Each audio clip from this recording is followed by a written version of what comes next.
اعوذ باللہ من الشیطان الرجیم بسم اللہ الرحمن الرحیم الحمد للہ رب العالمین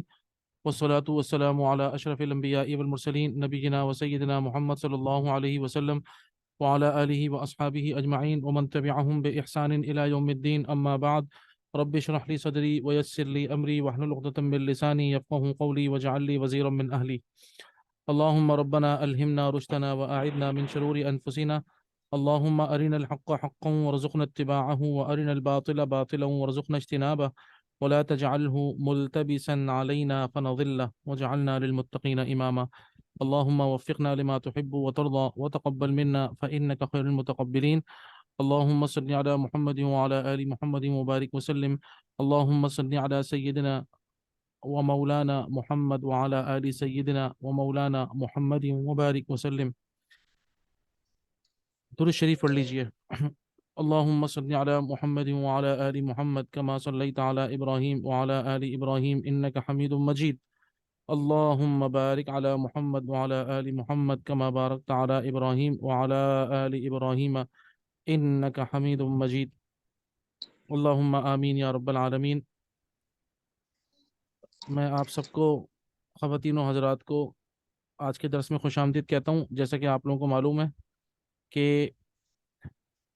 انشاءاللہ ہم آج سے اپنی جو سورہ یوسف کا آغاز کریں گے انشاءاللہ، اور سورۃ یوسف کے بارے میں چند باتیں پہلے چند گزارشات آپ کے سامنے رکھیں گے اور اس کے بعد پھر ہم آگے پڑھیں گے انشاءاللہ. اور سورہ یوسف ہم نے کیوں سلیکٹ کی ہے اس کے حوالے سے بھی چند باتیں آپ کے سامنے رکھنی ضروری ہیں. تو آج اصل میں معاملہ یہ ہے کہ تھوڑے سے ذرا ہمارے بچے بھی ذرا کم آئیں تو ہم اپنا سیشن تھوڑا سا شارٹ رکھیں گے، تو ایک ہی میٹنگ ہو شاید. اس کے علاوہ ہم آگے جان بوجھ کے نہیں جائیں گے تاکہ کچھ ہمارے پھر بچے ہیں وہ اگلے ہفتے سے آ جائیں،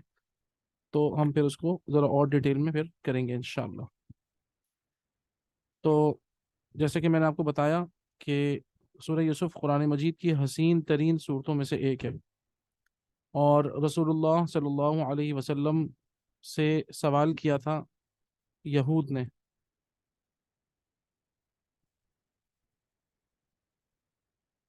کہ آپ ہمیں یہ بتائیے کہ حضرت یعقوب علیہ الصلاۃ والسلام، اور یہ جو یعقوب علیہ الصلاۃ والسلام ہے یہ مصر کیسے آئے اور ان کے مصر آنے کا سبب کیا تھا، اور خاص طور پہ حضرت یوسف علیہ الصلاۃ والسلام کون تھے. یوسف علیہ الصلاۃ والسلام کے متعلق یہود نے اللہ کے رسول صلی اللہ علیہ وسلم سے پوچھا تھا، تو اس کا پھر اللہ تعالیٰ نے یہ جواب دیا. سب سے اہم چیز یہ ہے اس کے اندر، ایک چیز جو یہ آپ کو خاص طور پہ نظر آئے گی سورہ یوسف کے اندر، اللہ تعالیٰ نے قرآن مجید میں جو آیات نازل فرمائی ہیں اس کو یہ بھی کہا گیا ہے کہ یہ اللہ سبحانہ و تعالیٰ کے خطبے ہیں، مختلف اسپیچز ہیں یہ اللہ تعالیٰ کی جو اللہ تعالیٰ نے انسانوں سے کی ہے. اور اس کے اندر کیونکہ یہ کوئی تاریخ کی کتاب نہیں ہے، قرآن مجید کسی تاریخ کی کتاب نہیں ہے، بلکہ قرآن مجید کا معاملہ ہمیشہ سے یہ رہا ہے کہ قرآن مجید ایک قصے کو بیان کرتا ہے، اور قرآن مجید اس کے اندر ایک ایک واقعے کو، یہ کب ہوا، کہاں ہوا، کیسے ہوا، یہ ساری باتیں نہیں کرتا. اس واقعے سے جو سبق حاصل ہوتا ہے قرآن مجید اس پر ہمیں توجہ دلانے کی کوشش کرتا ہے کہ ہم قرآن مجید میں سے کوئی بھی واقعہ پڑھیں، حضرت یوسف کا پڑھیں یا حضرت شعیب علیہ الصلاۃ والسلام کا پڑھیں یا حضرت آدم علیہ الصلاۃ والسلام کا واقعہ، جتنے بھی واقعے قرآن مجید میں اللہ تعالیٰ نے بیان کیے ہیں ان کا مقصد کیا ہے، تاکہ لوگ ان واقعات سے سبق سیکھیں، ان کے اندر جو سیکھنے والی چیزیں ہیں لوگ ان پر فوکس کریں. کہاں ہوا، کون سے ملک میں ہوا، کیسے ہوا، کتنی تاریخ کو ہوا، اور اس کا نام کیا تھا، یہ ساری کی ساری باتوں سے انسانیت کی فلاح و بہبود کا کوئی تعلق نہیں ہے. انسانیت کی فلاح و بہبود کا معاملہ کیا ہے، ان واقعات سے جو سبق ہے وہ سبق قیامت تک کے لیے ہیں. تمام انبیاء کے قصوں میں جو ہمارے لیے سبق ہے، ہمارے لیے رہنمائی ہے، ہمارے لیے جو لرننگ ہے، وہ قیامت تک کے لیے آنے والے لوگوں کے لیے ہے. یہی قرآن مجید کا معجزہ ہے کہ قرآن مجید نے ایک مرتبہ اتنا اچھے طریقے سے بیان کر دیا کہ واقعتاً قیامت تک کسی اور شے کی ضرورت ہی نہیں ہے. الحمدللہ انسان قرآن مجید پڑھے، جو موٹی موٹی باتیں ہیں وہ رسول اللہ صلی اللہ علیہ وسلم نے ہمیں بتا دی ہیں، انسان کا معاملہ کیا ہے، ان قصوں سے عبرت حاصل کرے۔ تو یوسف علیہ الصلاۃ والسلام کا جو قصہ ہے اس کو قرآن مجید نے کہا ہے احسن القصص بما اوحینا، story of the prophet is the best story of the Quran. Quran Majeed کی سب سے حسین ترین اور بہترین اسٹوری، کہانی، قصہ وہ ہے یوسف علیہ الصلاۃ والسلام کا قصہ۔ اور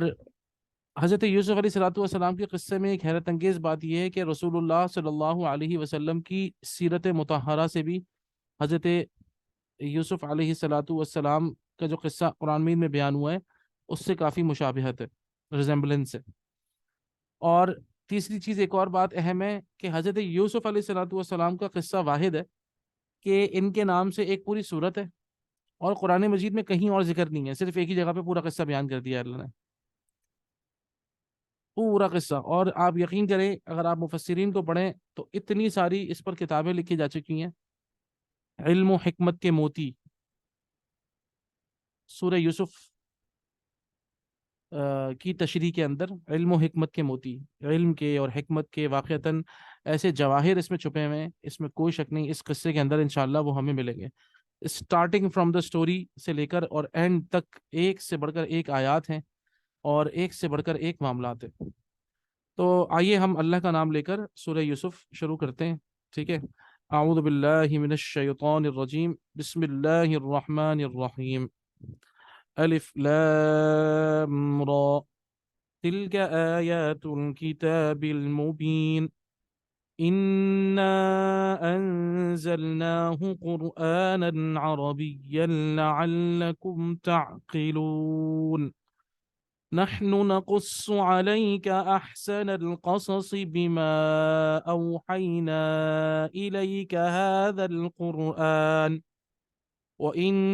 كنت من قبله لمن الغافلين،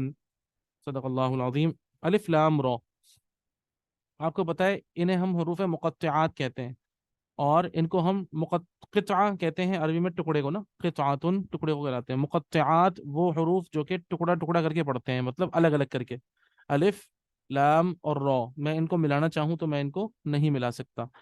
لیکن ان کو ہمیں الگ الگ کر کے پڑھنا پڑے گا، اسی لیے مقطعات ٹکڑے ٹکڑوں میں پڑھتے ہیں ہم ان کو۔ اور ان کے کیا معنی ہیں؟ ان کے معنی اللہ تعالیٰ اور اس کے رسول صلی اللہ علیہ وسلم کے مابین راز ہے۔ مفسرین نے یہی فرمایا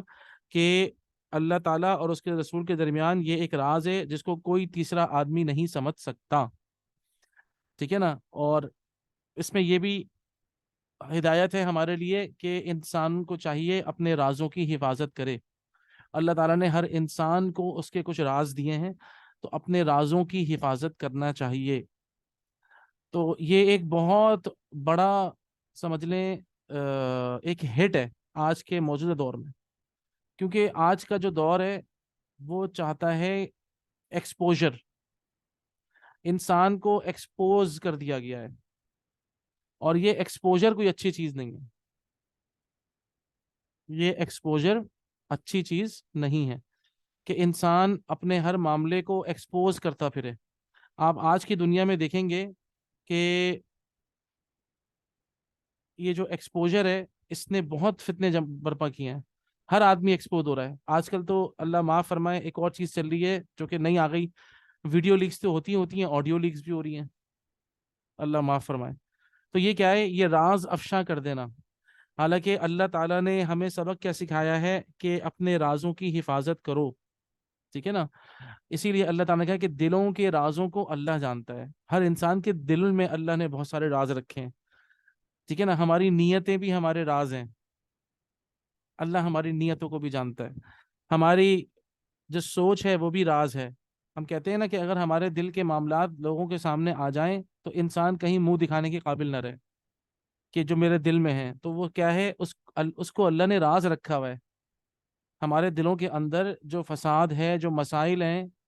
کسی کو کیا پتا کون کس کے دل میں جھوٹ ہے، کس کے دل میں حسد ہے، کس کے دل میں برائی ہے، کس کے دل میں کینہ ہے، یہ ساری چیزیں اللہ پاک نے راز میں رکھی ہیں، اور ہمیں سبق یہ دیا ہے کہ دیکھو جس طریقے سے اللہ پاک نے اپنے رازوں کی حفاظت کی ہے، انسان کو چاہیے کہ وہ بھی اپنے رازوں کی حفاظت کرے۔ بہرحال تو یہ سمجھنے والی بات ہے، اور ان حروف مقطعات کے اندر بہت بڑا سبق ہے، یاد رکھیے گا، ٹھیک ہے۔ اور ایک اور بات بھی ہے اس کے اندر جو کہ بہت اہم ہے، جس میں ہم تفسیر کے حوالے سے بات کریں اگر، ایک طرف تو یہ ہے کہ اپنے رازوں کی حفاظت کرو، دوسرا ایک اور معاملہ کیا ہے، دوسروں کے رازوں کو کریدو نہیں، دوسروں کے رازوں کے اندر گھسنے کی کوشش نہ کرو۔ آج کی دنیا ہمیں یہ سکھا رہی ہے کہ فلاں کے گھر میں کیا ہو رہا ہے، فلاں کے کیا معاملات ہیں، فلاں کے کیا معاملات ہیں، اور یہ چیزیں باقاعدہ میڈیا کے اوپر ہماری نسل کو دکھائی جاتی ہیں، ٹھیک ہے، کہ فلاں کے ساتھ یہ ہو رہا ہے، فلاں کے ساتھ ایسا ہو رہا ہے، ان کے گھر اب ایک اگر کہیں کسی کی بلی کا بچہ، کسی نے کوئی بلی بھی پال لی ہے تو وہ بھی نیوز میں لا کے دکھاتے ہیں کہ بھئی فلاں کے گھر میں آج کل بلی پل رہی ہے۔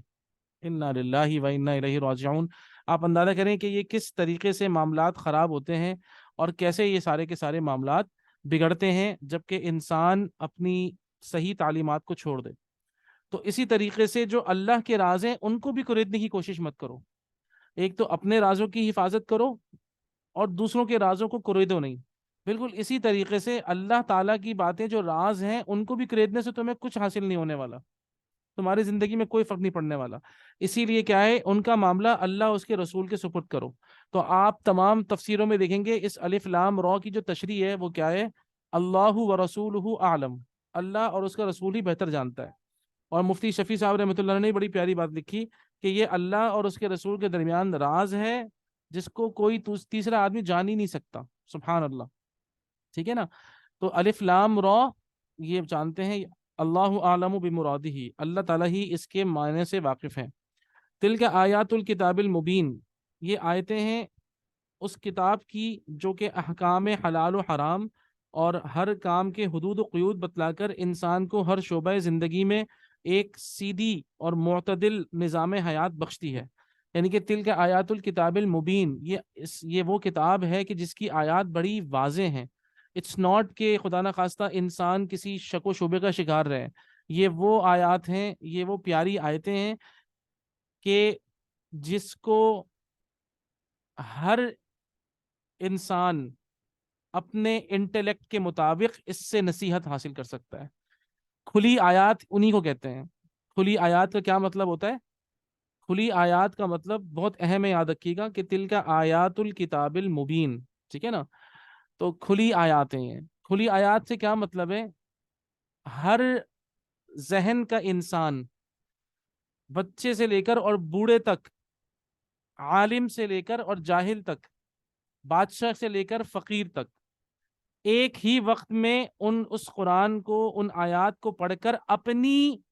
صلاحیت کے مطابق فائدہ اٹھا سکے، یہ ہے مبین۔ قرآن مجید کا جو سب سے بڑا معجزہ ہے، قرآن مجید کا جو سب سے بڑا معاملہ ہے وہ کیا ہے؟ قرآن مجید کی آیات کے علاوہ اور کوئی آیات آپ کو مبین نہیں ملیں گی، کھلی ہوئی نہیں ملیں گی۔ کیوں؟ کیونکہ کھلی ہوئی کی تشریح کیا ہے، مختلف ذہن کے لوگ ہو سکتے ہیں۔ آپ کو پتا ہے ایک معاشرے میں کروڑوں اربوں انسان ہیں، سارے انسان مل کر ایک ساتھ بیک وقت ہو کر قرآن مجید کو پڑھیں اور ہر انسان اپنی صلاحیت کے مطابق اس قرآن مجید سے ہدایت حاصل کر سکتا ہے، یہ ہے آیتیں کھلی ہوئی۔ ورنہ آپ اندازہ کریں پوری دنیا کا کوئی کلام ایسا نہیں ہے کہ جس کو پڑھ کر ہر ذہن اس سے نصیحت حاصل کرے یا اس سے کوئی سبق حاصل کرے، یہ قرآن مجید ہی ہے، یہی وہ اللہ کا کلام ہے، یہ ہے وہ آیات المبتل کا آیات الکتاب المبین، یہ وہ آیات ہیں، اس کتاب کی آیات ہیں جو بالکل کھلی ہیں، واضح ہیں، ٹھیک ہے۔ اور اس کا میں نے آپ کو مطلب بتایا، ذہن میں رکھیے گا، یہ صرف قرآن مجید ہی ہے اور کوئی دنیا کی کتاب نہیں ہے، ٹھیک ہے نا۔ انا انزلناہ قرآنا عربیا لعلکم تعقلون، ہم نے قرآن مجید کو، یقیناً ہم نے اس کو نازل کیا ہے، قرآن مجید کو قرآنا عربیا، عربی قرآن بنا کر ہم نے اس کو نازل کیا ہے، قرآن مجید عربی میں۔ اور آگے اللہ تعالیٰ نے فرمایا لعلکم تعقلون، کہ شاید کہ تمہاری سمجھ میں آئے۔ تو اس کے اندر کچھ باتیں ہیں، سب سے اہم چیز ایک تو یہ کہ یہ یہود کس سے مخاطب ہیں اللہ تعالیٰ، تو ان یہود، وہ یہود عرب تھے، وہ عرب تھے یہود۔ تو اللہ تعالیٰ نے عربی ہی کے اندر یہ پورا کی پوری صورت، اللہ پاک یہ قرآن مجید پورا نازل کیا ہے۔ لعلکم تعقلون کا مطلب کیا ہے کہ نیتیں تو صحیح نہیں تھیں، نیتیں تو صحیح نہیں تھیں، اللہ کے رسول صلی اللہ علیہ وسلم کی آزمائش مطلوب تھی، آپ صلی اللہ علیہ وسلم کو پریشان کرنا مطلوب تھا، اسی لیے یہ سوالات کیے گئے تھے کہ بتائیے یہ بنی اسرائیل جو ہے وہ مصر کیسے آ گئے، اور حضرت یوسف علیہ الصلوۃ والسلام کا کیا قصہ ہے۔ حالانکہ پتہ تھا کہ ظاہری بات ہے آپ صلی اللہ علیہ وسلم تو کبھی باہر مطلب اتنا زیادہ آپ سب کو تو نہیں پتا، کیسے پتہ ہو سکتا ہے، یہ تاریخ کی ساری باتیں ہیں۔ تو آپ صلی اللہ علیہ وسلم کا امتحان لینا معاملہ تھا، اور دوسری چیز یہ کہ حق بات کو جاننا بھی صرف اور صرف امتحان کے غرض سے، ایک ہوتا ہے حق بات کو جاننا کسی دلیل اور برہان کو ماننے کے لیے، اور ایک ہوتا ہے حق بات کو جاننا کسی کا امتحان لینے کے لیے، ان دونوں میں بڑا فرق ہے۔ تو اسی لیے اللہ تعالیٰ نے کہا کہ ہم عربی ہی کے اندر ہم نے یہ قرآن نازل کیا ہے، تمہیں تو عربی پوری سمجھ میں آتی ہے، تمہیں تو سب کچھ پتہ ہے، لعلکم تعقلون، نیتیں تمہاری صحیح نہیں ہے، کیوں؟ کیونکہ تمہارے سامنے ساری آیتیں آئیں گی، تم پھر بھی جھٹلا دو گے، یہ تمہارا ماضی بھی ہے، ٹھیک ہے نا، کہ ساری نشانیاں تمہیں دکھلا دی جائیں تب بھی تم نہیں مانتے، لعلکم تعقلون، شاید تمہیں سمجھ میں آئے، شاید تم عقل سے کام لو اور تمہیں ہدایت مل جائے، ٹھیک ہے نا، تو یہ تمہاری ہی زبان میں آ رہا ہے، جس کی جو زبان تمہاری ہے۔ نحن نقص علیک احسن القصص بما اوحینا الیک هذا القرآن، یعنی اے نبی صلی اللہ علیہ وسلم ہم آپ کو، آپ کے لیے بیان کرتے ہیں بہترین قصہ، احسن القصص، بما اوحینا الیک هذا القرآن، اس قرآن کو بذریعہ وحی آپ پر نازل کر کے، یعنی کہ آپ کو وحی کے ذریعے سے ہم ایک بہترین قصہ آپ کو بتاتے ہیں۔ وَإِن كُنْتَ مِن قَبْلِهِ لَمِنَ الْغَافِلِينَ، اور آپ ان تمام واقعات سے پہلے ناواقف تھے، آپ کو یہ واقعات پتہ نہیں تھے، ٹھیک ہے نا، ہم آپ کو یہ واقعات سنا رہے ہیں۔ اذ قال یوسف لأبیہ یا ابتی انی رأیت احد عشر کوکبا، اب یہاں سے حضرت یوسف علیہ الصلوۃ والسلام کا معاملہ شروع ہوا کہ یاد کرو اس وقت کہ جب یوسف علیہ الصلوۃ والسلام نے اپنے والد سے کہا یا ابتی، اے میرے والد صاحب، انی رأیت احد عشر کوکبا، میں نے دیکھا ہے خواب میں 11 ستارے، اور احد عشر کوکبا 11 ستاروں کو دیکھا ہے، اور والشمس والقمر، اور سورج اور چاند کو دیکھا ہے، اور رأیتہم، میں نے ان سب کو دیکھا کہ لی ساجدین، یہ مجھے سب سجدہ کر رہے ہیں، ستارے 11 ستارے اور سورج اور چاند مجھے سجدہ کر رہے ہیں۔ اچھا، حضرت عبداللہ ابن عباس رضی اللہ تعالی عنہما، کافی بات آپ کو بتائے کہ حضرت عبداللہ ابن عباس نے فرمایا کہ یہ جو خواب کی تعبیر تھی، اس خواب کی ایک تعبیر تھی، اور اس سے مراد کیا تھا کہ 11 ستاروں سے مراد تھی حضرت یوسف علیہ الصلوۃ والسلام کے 11 بھائی، اور شمس اور قمر یعنی کہ سورج اور چاند سے مراد تھے یوسف علیہ السلام کے ماں اور آپ مطلب ماں باپ دونوں۔ اچھا، یوسف علیہ الصلوۃ والسلام کی اپنی والدہ فوت ہو چکی تھی، اور یوسف علیہ الصلوۃ والسلام کی جو خالہ تھیں ان سے پھر یوسف علیہ السلام کے والد صاحب نے شادی کر لی تھی، تو وہ خالہ کو بھی ماں کا درجہ دیا گیا ہے، کہ خالہ جو ہے وہ ماں ہی کی طرح ہوتی ہے، ٹھیک ہے نا، تو یہ ظاہری بات ہے، کیونکہ یوسف علیہ السلام سے پہلے، اس واقعے سے پہلے ہی، حضرت یوسف علیہ السلام کے واقعے سے پہلے ہی ان کی جو حقیقی والدہ تھی ان کا انتقال ہو گیا تھا، تو خالہ ہی کے سمجھیں آپ اس میں ان کا براٹ اپ ہوا ہے، ٹھیک ہے نا۔ تو اب انہوں نے جو بیان کیا، سب سے پہلے تو ہم آگے پڑھ لیتے ہیں کہ جب خواب سنا، والد محترم نے جب خواب سنا، آپ کو پتا ہے والد محترم خود نبی تھے، تو سب سے پہلی بات جو انہوں نے ہدایت دی، آپ کے سامنے یہ آیت لکھی ہوئی ہے اسکرین پر، اتفاق ہے اس سے پہلے جو آیات ہیں وہ ہمارے قرآن مجید میں ذرا مٹی ہوئی ہیں، تو اس لیے پھر میں نے وہ آپ کو وہ نہیں دکھائی ہیں، یہاں سے ان کے والد صاحب کا بیان ہے جو آپ دیکھ رہے ہیں اسکرین پر۔ قال، کہا حضرت یعقوب علیہ الصلوۃ والسلام نے، یا بنیا، اے میرے بچے، لا تقصص رؤیاک علی اخوتیک، اپنا خواب اپنے بھائیوں کو نہ سنانا، اپنے بھائیوں سے نہ کہنا اپنے خواب کے متعلق، فیکیدوا لک کیدا، ایسا نہ ہو کہ وہ خواب سن کر اور تمہاری عظمت شان معلوم کر کے تمہارے لیے کوئی تدبیر کریں، تمہارے لیے کوئی چال نہ چلیں، ٹھیک ہے نا، ایسا نہ ہو کہ خدا نہ خواستہ، کیونکہ اس خواب کے اندر، یہ خواب دیکھنے والا کوئی عام، تو مطلب ایسا خواب جو ہے وہ ایک عام آدمی تھوڑی دیکھ سکتا، تو یہ ایسا زبردست خواب تھا، تو ہو سکتا ہے کہ بھائیوں کے دل کے اندر یہ آ جائے، اور وہ جو بھائی ہیں ان کے دلوں میں خدا نہ خواستہ کوئی حسد کی آگ بھڑک اٹھے، انسان کے اندر ایک مادہ ہے حسد، بہرحال وہ تو ہو جاتا ہے ڈیولپ، تو کہیں اس حسد کی وجہ سے ایسا نہ ہو کہ وہ بھائی سمجھیں کہ بھئی یہ تو کوئی بہت ہی بڑی چیز ہے، اور ان کو ویسے بھی تھوڑا سا حضرت یوسف علیہ السلام سے حسد تو تھا پہلے سے ہی، تو ان کو لگتا تھا کہ والد صاحب زیادہ محبت کرتے ہیں حضرت یوسف سے، وہ ہم انشاءاللہ آگے تفصیل سے پڑھیں گے۔ بہرحال تو ان الشیطان للانسان عدو مبین، آپ اندازہ کریں اس کے اندر ایک اتنی پیاری بات ہے، یقیناً شیطان انسان کا کھلا دشمن ہے۔ یہاں پر ایک باپ نے کیا کیا، آپ سوچیں، یہ نہیں کہا کہ تمہارے بھائی ایسے برے ہیں، آپ غور سے پڑھیے آیت کو تو آپ کو سمجھ میں آئے گا، یہ نہیں کہا کہ تمہارے بھائی برے ہیں، نہیں، ان الشیطان للانسان عدو مبین، یقیناً شیطان انسان کا کھلا دشمن ہے، شیطان انسان کا کھلا دشمن ہے۔ آپ سوچئے اس نازک موقع پر بھی وہ کہتے، حالانکہ انہوں نے ان کے بھائیوں کو کہا ہے کہ بھائیوں کو سنانا مت خواب، ٹھیک ہے نا،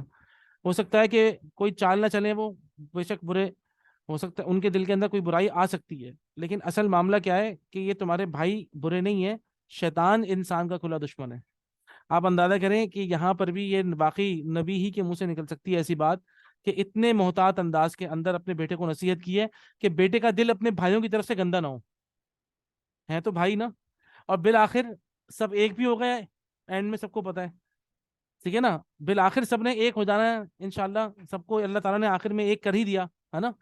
تو شروعات کے اندر ہی اگر کوئی خدا نہ خواستہ برائیاں کر دیتے حضرت یوسف، تو کیا ہوتا کہ حضرت یوسف کا اپنے بھائیوں سے دل گندا ہو جاتا، تو بھائیوں سے دل خراب ہونا یہ چیز ہرگز نہیں ہونی چاہیے، ہمیں اپنے معاملات کے اندر یہ چیز دیکھنی چاہیے، کہیں ایسا نہ ہو، شیطان انسان کا کھلا دشمن ہے، شیطان بھائیوں کے درمیان لڑائی کروا سکتا ہے، ٹھیک ہے نا۔ اچھا، اس کے علاوہ اس کے اندر اس آیت میں سب سے اہم چیز جو ہے وہ کیا ہے، جو ہمیں سمجھنی ہے اور جو ہم آج جس پر بات اپنی مکمل کر لیں گے، وہ کیا ہے، خواب کی حقیقت۔ حضرت یعقوب علیہ الصلوۃ والسلام کی اس بات سے پھر علماء نے اس کی تفصیل بیان کی کہ خواب، سب سے پہلے تو یہ کہ خواب جو ہے نا وہ ہر کسی سے بیان کرنا، خاص طور پہ ہر کسی سے بیان نہیں کرنا چاہیے، ہاں اس کو بیان کرنا ہے کس سے، ہم اس کو پہلے سمجھتے ہیں کہ خواب کسے کہتے ہیں، خواب ہوتا کیا ہے، اور خواب کے کیا معاملات ہیں، ٹھیک ہے نا۔ تو اس کے متعلق سب سے جو ہے نا وہ بہت ہی اچھا بیان کیا ہے حضرت قاضی ثناء اللہ رحمۃ اللہ علیہ نے، تفسیر مظہری، ایک بڑی اچھی تفسیر ہے، بہت زبردست ہے، ہمارے مدارس میں پڑھائی جاتی ہے، تفسیر مظہری واقعتاً پڑھنے سے تعلق رکھتی ہے، تفسیر مظہری نام ہے۔ تو اس کے اندر قاضی ثناء اللہ پانی پتی رحمۃ اللہ علیہ فرماتے ہیں کہ حقیقت خواب کی یہ ہے کہ نفس انسان جس وقت نیند یا بے ہوشی کے سبب ظاہر بدن کی تدبیر سے فارغ ہو جاتا ہے، آپ کو اس کو سمجھنا پڑے گا، سب سے اہم بات کہ سب سے پہلے ہم سمجھتے ہیں، نیند کو سمجھتے ہیں، نیند کسے کہتے ہیں؟ دیکھیں، ہمارا جو جسم ہے اور ہماری روح ہے، ہمارا جسم کے ہمارے روح سے تین تعلقات ہیں، اللہ تعالیٰ نے ہمیں روح اور جسم کو ملا کے بنایا ہے، تو ہمارے جسم اور ہمارے روح کے تین تعلقات ہیں۔ سب سے پہلا تعلق ہے جسم اور روح کا، جس کو کہتے ہیں تعلق تصرف، تعلق تصرف، تا، صاد، را اور فا، تعلق تصرف۔ تصرف کا مطلب ہوتا ہے مرضی، میں آپ کو آسان الفاظ میں اگر بتاؤں، اختیار، ٹھیک ہے، اور یہ ابھی رائٹ ناؤ، ابھی ہم لوگ، میں آپ کے سامنے، آپ میرے مطلب آپ لوگ بھی موجود ہیں الحمدللہ، اس وقت ہم اپنی باڈی کے مطلب سمجھیں آپ، جو تین تعلقات ہوتے ہیں وہ سارے ایکٹیو ہیں رائٹ ناؤ، ٹھیک ہے، تعلق تصرف، تعلق تدبیر اور تعلق حیات، ٹھیک ہے نا، تعلق تصرف، تعلق تدبیر اور تعلق حیات۔ میں آپ کو بتاتا ہوں، جیسے جب بچہ پیدا ہوتا ہے، تو جب بچہ پیدا ہوتا ہے تو 4 مہینے تو اس کی ڈیولپمنٹ ہوتی ہے، پھر فرشتہ اس کے اندر آ کے روح پھونکتا ہے، یہ ہے تعلق حیات، کہ اس کے اندر زندگی آ گئی، وہ چیزیں جو اللہ تعالیٰ نے بنائی ہیں، گوشت پوشت، ٹھیک ہے نا، گوشت بنتا ہے اندر، دل ہمارا یہ بھی گوشت کا ٹکڑا ہے، اندر باقی سارے اعضا بنتے ہیں، نسیں وغیرہ، برین، یہ تو اللہ تعالیٰ ہی احسن الخالقین ہے، اللہ تعالیٰ ہی کی رحمت ہے۔ 4 مہینے کے بعد آ کر فرشتہ اس میں روح ڈالتا ہے، یہ روح ہے جس سے کہ ان تمام اعضا کے اندر زندگی آ جاتی ہے، اٹس لائک کہ لائف بگنس، زندگی آ گئی، یعنی کہ ایکٹیویشن ہو گئی۔ جیسے کہ آپ دیکھیں کوئی گاڑی ہوتی ہے، اس کے کتنے سارے پرزے ہوتے ہیں، پوری گاڑی ہوتی ہے، لیکن سیل کے بغیر وہ بیکار ہوتی ہے۔ جب ہم گاڑی میں سیل ڈالتے ہیں تو گاڑی چل پڑتی ہے، اس کے ٹائر بھی کام کرنا شروع کر دیتے ہیں، ہے نا، اس کا اسٹیئرنگ بھی کام کر رہا ہے، نظر آتا ہے، گاڑی چلنا شروع کر دیتی ہے، اس کے اندر ایک موٹر لگی ہوتی ہے وہ چلنا شروع کر دیتی ہے، صرف ایک سیل سے۔ انسان کا معاملہ بھی ایسا ہی ہے کہ تعلق حیات 4 مہینے کے بعد جب ہماری باڈی بن جاتی ہے، تو 4 مہینے بعد جب فرشتہ آ کے روح پھونکتا ہے ماں کے پیٹ میں، تو اس سے کیا ہوتا ہے، سارے کے سارے اعضا کام کرنا شروع کر دیتے ہیں۔ اب اس کے بعد اس کے آنے سے ایک تو تعلق حیات زندگی آ گئی، اور ایک ہوتا ہے تعلق تدبیر، پھر اللہ تعالیٰ اس میں آن کرتے ہیں، ٹھیک ہے، وہ میں بتاتا ہوں آپ کو تعلق تدبیر کیا ہوتا ہے۔ اور اس کے بعد پھر جب انسان سامنے آتا ہے، دنیا کے اندر ہوتا ہے، تو تعلق تصرف بھی آ جاتا ہے۔ تو یہ میں آپ کو الگ الگ ایکسپلین کرتا ہوں ابھی، تصرف، تدبیر اور حیات، یہ 3 تعلقات ہیں۔ تو جیسے کہ میں نے آپ کو مثال دی ابھی، کہ ابھی ہم لوگ اپنے تینوں تعلقات کے ساتھ سامنے موجود ہیں۔ تصرف کے اندر ہماری مرضی شامل ہوتی ہے، ابھی ہم چاہ رہے ہیں کہ ہم دیکھیں تو ہم دیکھ رہے ہیں، ہم چاہیں گے بولنا تو بولیں گے، کھانا کھانا چاہیں گے کھانا کھا لیں گے، چلنا چاہیں گے چل لیں گے، ٹھیک ہے نا، بیٹھنا چاہیں گے بیٹھ جائیں گے، اٹھنا چاہیں گے اٹھیں گے، ٹھیک ہے، بولنا چاہیں گے بول لیں گے، سننا چاہیں گے سن لیں گے، ہماری مرضی چل رہی ہے ابھی۔ جب ہم سو جاتے ہیں، جب ہم سو جاتے ہیں تو تعلق تصرف ختم ہو جاتا ہے انسان کا، اور پھر 2 تعلقات رہ جاتے ہیں، ایک ہے تعلق تدبیر اور ایک ہے تعلق حیات۔ حیات کی وجہ سے ہمارے سارے اعضاء کام کرتے ہیں، اور تدبیر کیا ہوتی ہے، تدبیر کا مطلب یہ ہوتا ہے اس تدبیر کی وجہ سے ہمارا بلڈ سرکولیشن چل رہا ہوتا ہے، ہمارا کھانا ہضم ہو رہا ہوتا ہے۔ یہ تدبیر کیا ہے، تدبیر کا مطلب ہوتا ہے اللہ تعالیٰ کی مرضی ہے، وہ اللہ تعالیٰ کی حکمت، تدبیر کو آپ کہہ لیں۔ اللہ تعالیٰ کے حکم سے کھانا ڈائجسٹ ہو رہا ہے، دل ہارٹ پمپ کر رہا ہوتا ہے، خون بلڈ سرکولیشن دماغ سے لے کر اور پورے جسم کے اندر چل رہی ہوتی ہے، لیکن ہم کچھ کرنا چاہیں تو نہیں کر سکتے نیند کی حالت میں، ٹھیک ہے نا۔ تو خواب کا معاملہ ہمارے تعلق تدبیر سے، تعلق تصرف سے نہیں ہے۔ تعلق تصرف جب کہ ہم جاگ رہے ہوں، اور تعلق تدبیر کہ جب ہم سو گئے۔ اب جب ہم سو گئے، ہماری بلڈ سرکولیشن وغیرہ باڈی ہماری آن ہے، ٹھیک ہے، لیکن ہماری باڈی سمجھ لیں آپ کے مطلب لائیو نہیں ہے، ٹھیک ہے نا، ہماری باڈی لائیو نہیں ہے۔ اس کے برعکس کیا ہوتا ہے، اس دوران کہ جب کہ آپ کی بلڈ سرکولیشن بھی چل رہی ہے، باڈی آپ کی ہے نا، کھانا وغیرہ ہضم ہو رہا ہے، سب کچھ ہو رہا ہے، اس دوران جبکہ انسان کی مرضی اور انسان کا اختیار اس سے نکل جاتا ہے، اس وقت اللہ تعالیٰ نے شیطان کو بھی ایکسس دیا ہے کہ اس وقت شیطان انسان کو پریشان کر سکتا ہے، ٹھیک ہے نا۔ اس وقت جو انسان کو کچھ صورتیں نظر آتی ہیں، کچھ چیزیں نظر آتی ہیں جو وہ اس دنیا میں دیکھتا ہے، اور ایسا بھی ہو سکتا ہے کہ وہ صورتیں نظر آئیں جو اس نے کبھی نہیں دیکھی ہیں، اس ٹائم پہ جو چیزیں نظر آتی ہیں اس کو خواب کہتے ہیں۔